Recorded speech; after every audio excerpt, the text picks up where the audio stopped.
It started on a rainy September night in my freshman year, when I first met my roommate, a meeting that would shatter my naive notions of college life.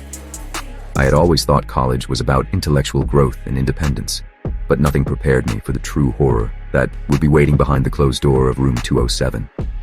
I still remember the first sound I heard that night, the soft whisper of someone, seemingly talking to themselves in the dark. I dismissed it as nerves, or the groan of the old dorm building settling. I could not have known then that this was the beginning of a nightmare that would haunt me for years. I arrived at campus full of excitement and trepidation. The sprawling college grounds, with their ancient oak trees and labyrinthine hallways, had an enchanting charm that made every corner seem shrouded in mystery. When I walked into room 207 on move-in day, I was greeted by a dimly lit, slightly musty room with just enough space for 2 beds, a shared closet, and a table cluttered with boxes that someone had hastily packed. I assumed that a roommate's taste might be odd, but I couldn't have anticipated the darkness that lurked in him. He introduced himself simply as Alex, his voice low and measured, as if he carefully weighed every word before speaking. He had an intense gaze, a subtle, almost hypnotic quality in his eyes that left me with a disquiet I couldn't shake. Over the first few days, his quiet demeanor and late-night habits were noticeable. While I settled into my own rhythm of classes and study sessions, Alex's nocturnal routine grew steadily unnerving. He would disappear late into the night, and sometimes I'd hear strange, muffled murmurs echoing from behind his door. At first, I thought he was just a quiet, introverted guy with an unusual sleep schedule. I chalked it up to pre-exam anxiety or perhaps even a deep personal habit.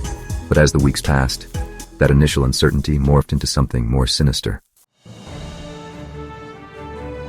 One crisp autumn evening, I came back from class much later than usual. I found the door to room 207 cracked open, though I distinctly remembered Alex always locking it. As I pushed the door further, I noticed the interior had changed ever so slightly. The room, once filled with the sterile aroma of new furniture and faded paint, now smelled of damp earth and rust. My heart pounded as I wandered inside, half expecting to find someone lurking in the corners. The sight that met my eyes was chilling. Small piles of handwritten notes scattered on the floor, notes that felt more like personal confessions than random scribbles. Each note bore cryptic messages like, "I know what you did, they're coming, and I can't escape." I picked one up and saw a date scribbled in an erratic hand, June 3rd, the previous year. It was impossible. Alex had only been here for a few weeks. Had these notes been left by a previous occupant? If so, why were they still here?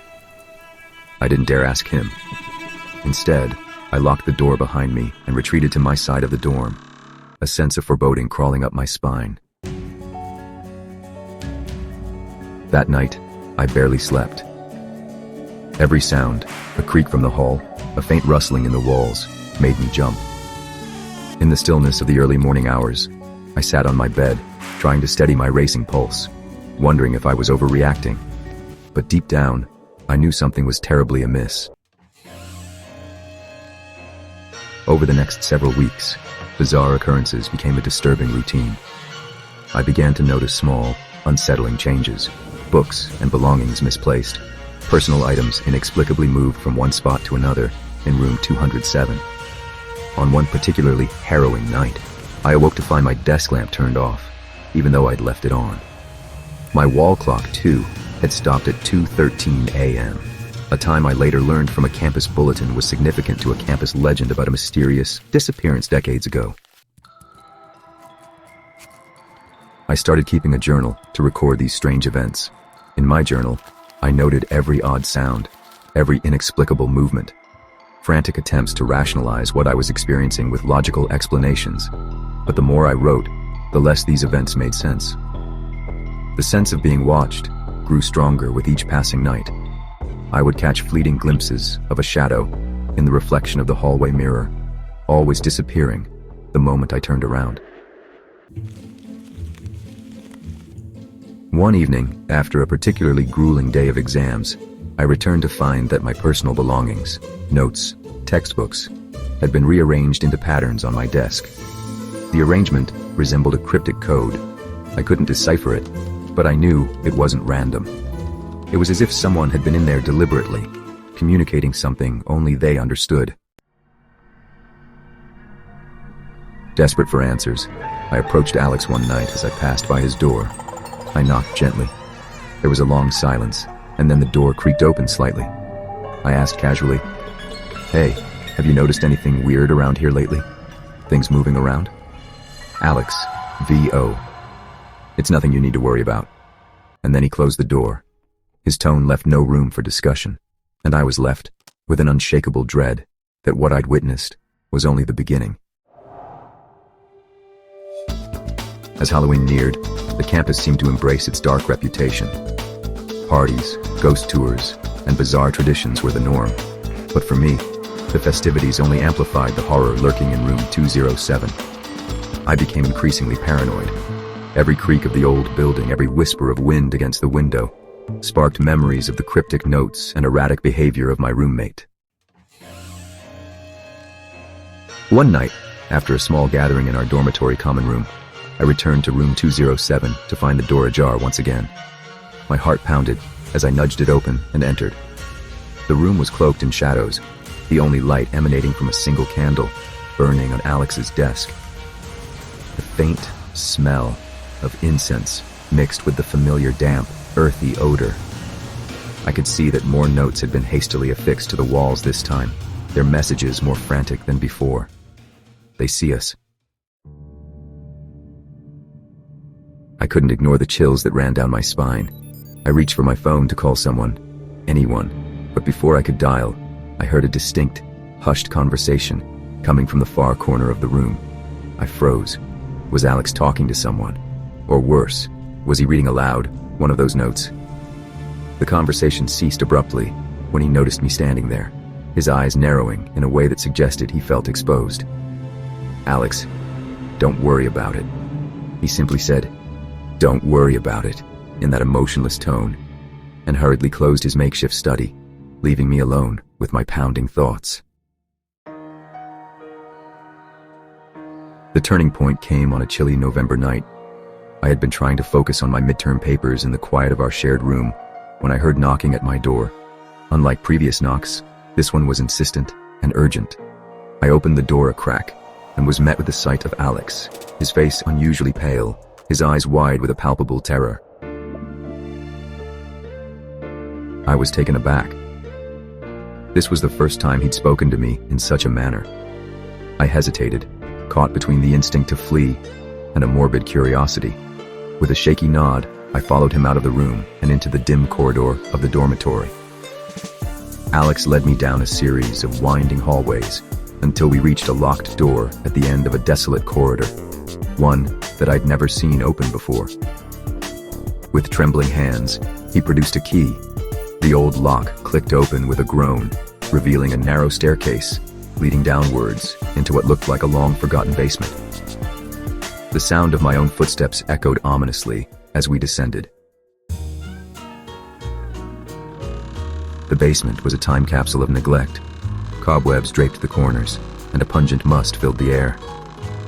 There, mounted on one wall, was an array of photographs and newspaper clippings, all meticulously arranged. They depicted various students from our dormitory, some smiling, some in archival black and white, and several clippings spoke of unexplained disappearances and unsolved murders spanning decades. My stomach churned as I realized the pattern. Our dormitory, our building, was steeped in history, darker than I ever imagined. Alex began to speak in hushed tones, explaining that he had uncovered these secrets on his own. He claimed that the strange messages and disturbances in room 207 were echoes of the past, manifestations of a lingering curse or a malevolent spirit that had taken root in this place. Yet, as he continued, there was a tremor in his voice, a hint of something more deeply human and far more terrifying. Obsession. He told me about a student from years past who had been driven to madness by the building's dark history, who had committed unspeakable acts against his roommates and vanished without a trace. According to Alex, there was a pattern, a cycle of horror that repeated every few decades. And now, it seemed, I was caught in its inexorable pull.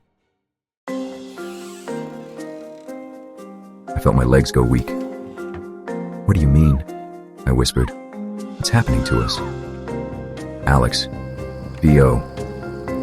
I think I'm not the only one who's been touched by it. There's a part of me that I can't get rid of. And I believe that whoever it was in that photograph, whoever left those notes, is still here, waiting." Before I could ask another question, the sound of distant, muffled footsteps reverberated through the basement.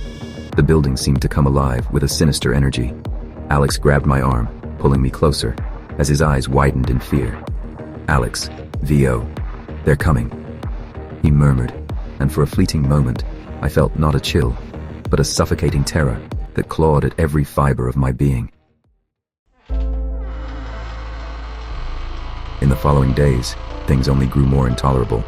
I tried to maintain a semblance of normalcy, attending classes, meeting with friends, writing papers, but the shadow of that basement, the history of the dormitory, and Alex's unhinged revelations haunted me.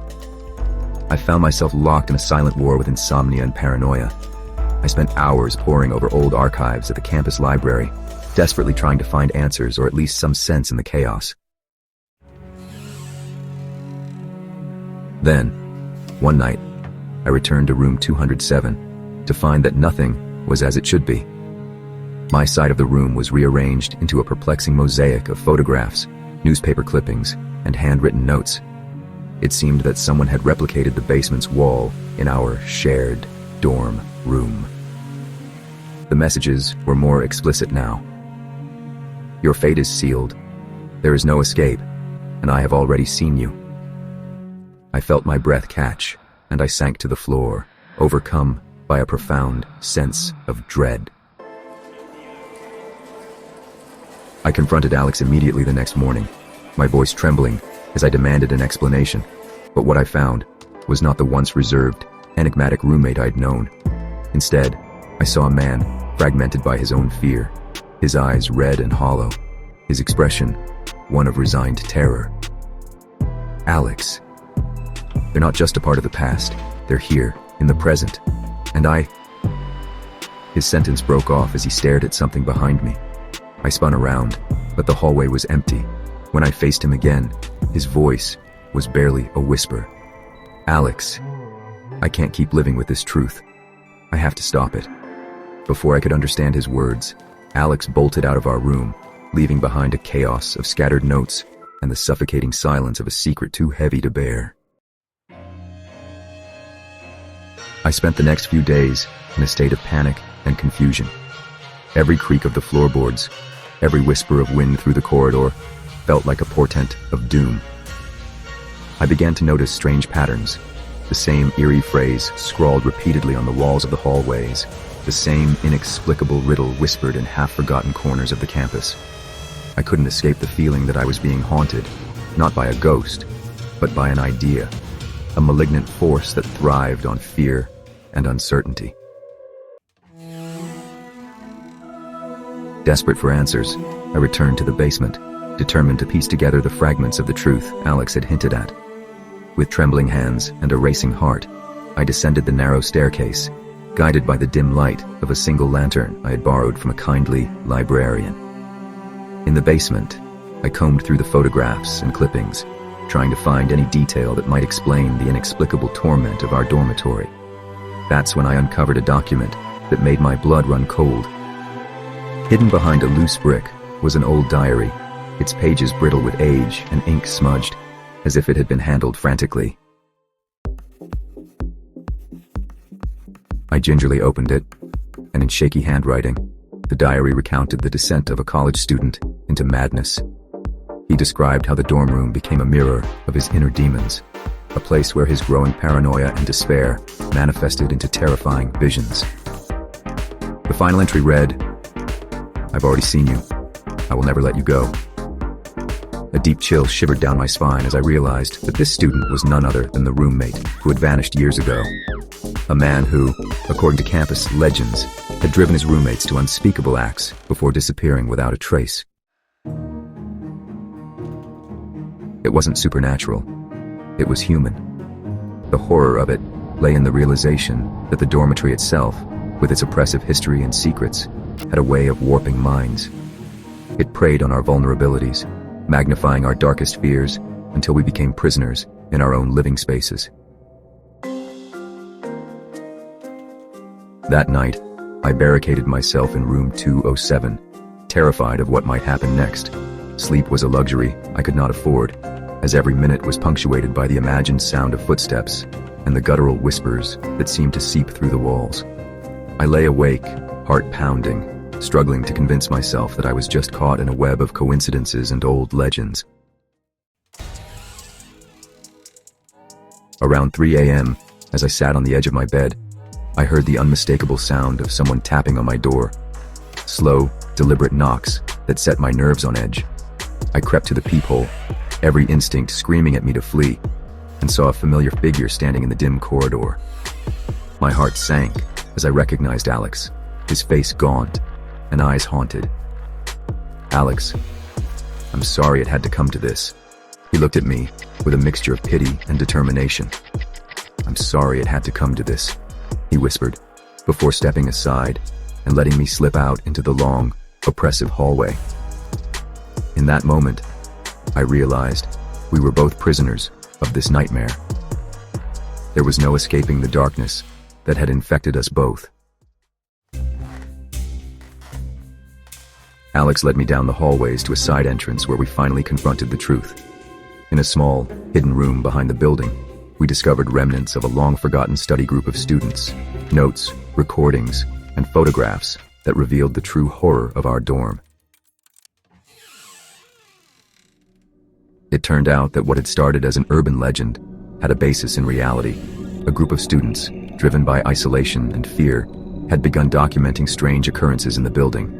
Their experiments with recording and reenacting events spiraled out of control, and one by one, they had succumbed to the paranoia that now gripped us. Alex had been trying to stop the cycle, to break the chain of terror that had been passed down through generations of roommates.